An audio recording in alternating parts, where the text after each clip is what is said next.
I'm seeing great people, important people in this nation coming together and saying, now, okay, we want to sit on the table, let us talk.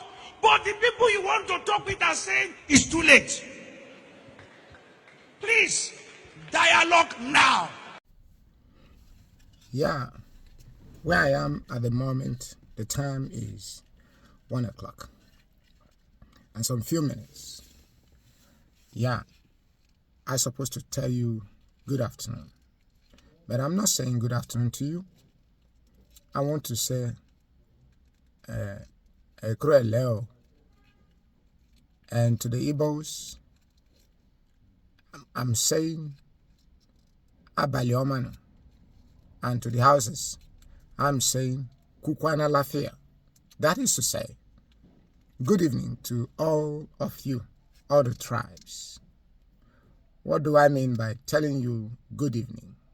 This kind time of the day. I assume this time is the same thing everywhere, maybe 1 hour ahead from Nigeria. Well, you've been sleeping. That's why I say good evening to you. Up to now, you are not awake. Yes.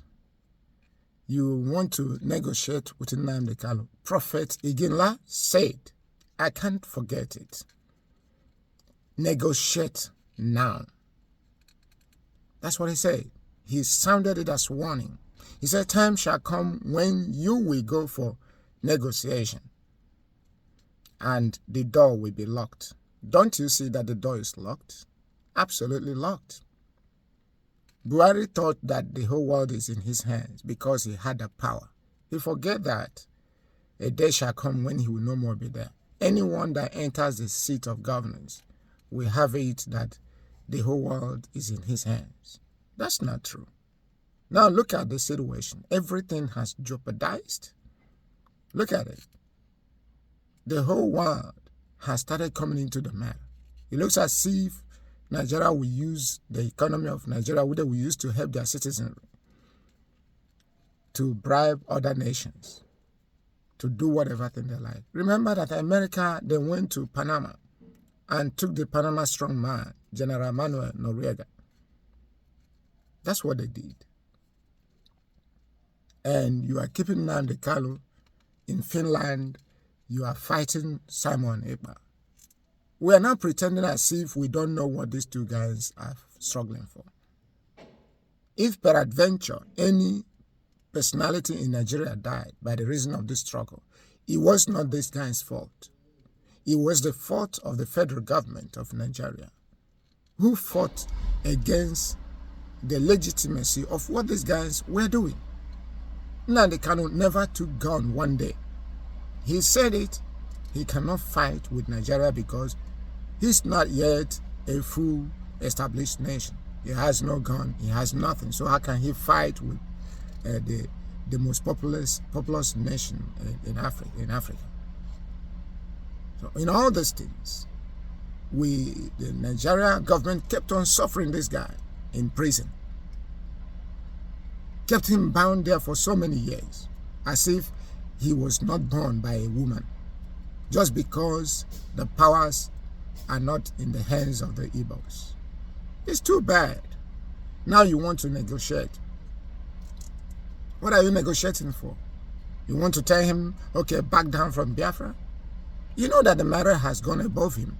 Nnamdi Kanu cannot stop Biafra anymore. So he has to stand on what he has choose to do. He has lost his mother, lost his father, lost, I think, his mother-in-law thereabout. And now, 28 people were killed in his house, plus other people that have died. What kind of negotiation do you want to negotiate now? Iginla warned, seriously, don't let this thing go beyond this. Don't let it go further. Stop it now. Stop it now. He said dialogue now. That's the right language he used. Dialogue now. He sounded it, he sounded it, and sounded it. Nobody listened to him. Now you want to dialogue. Can't you see that that prophecy has come to full-time fulfillment?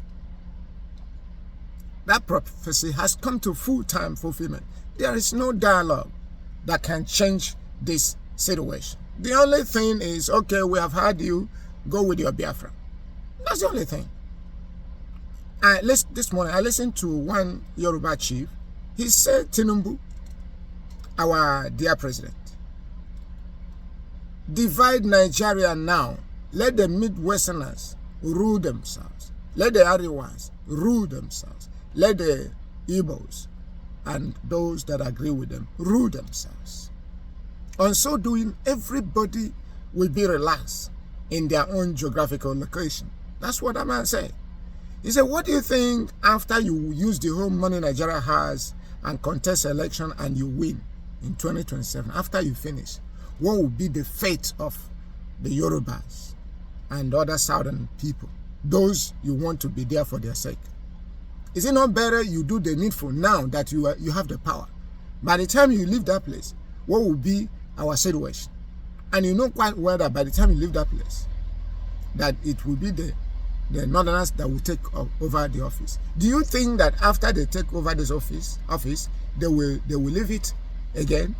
They will pocket it forever. They will pocket it forever. And the earlier the better. You start working with the southeastern people.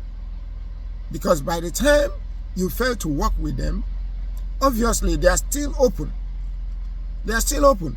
By the time they start working with the Northerners, you will feel already you and the Northerners are no more in good terms like that as it was before, because they believe that you sidelined them. So for you now to come to get that office, I know you got it when you shouldn't have. How much more now? But one thing I'm saying is that by the time President Tinubu finish the 8 years, what will be of the southern people? So this thing, you must put it into consideration before you move any step forward. Release Nnamdi Kanu and let the Biafrans go. Let the Oduduwas go. Let the Ariwas go. This is the situation that will help everyone. If you have that country in your heart, if you have love for mankind, divide Nigeria.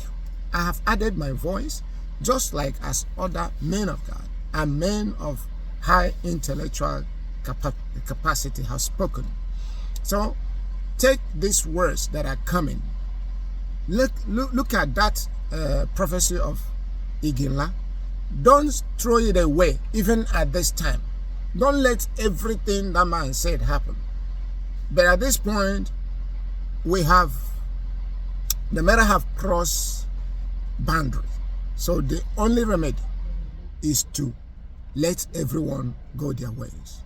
Thank you, President Ahmed Bola Tinubu. I refer this video to you. Thank you.